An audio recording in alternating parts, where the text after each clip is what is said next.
Hello little scientists, welcome to ALLEN IntelliBrain. Have you ever wondered why we feel so cool whenever we are around trees? In this video, we'll get the answer to this by performing a simple activity. From the Intelli SMART Box, take out the Plant Processes Activity Kit. From the kit, you will need a transparent Ziploc bag. You will also need a plant from your garden.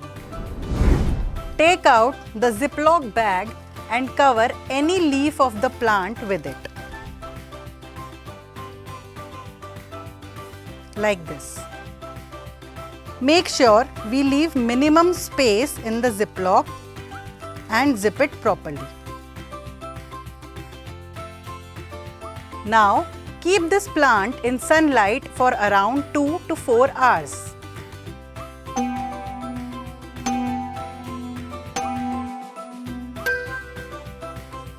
Let's see what happens now.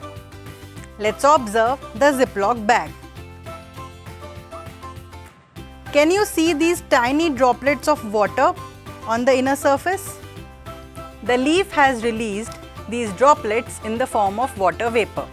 And when they come in contact with the Ziploc bag, they condense and form water droplets. This is due to the process of transpiration. It happens always, but we are not able to observe it. We are able to observe the process of transpiration through this activity. And now, we can also relate to why we feel cool around plants due to the process of transpiration. The plants release excess water from the tiny openings on the leaf surface. These tiny openings are called stomata. This process of releasing excess water out from the stomata is called transpiration. Visualize science with IntelliBrain and fall in love with learning.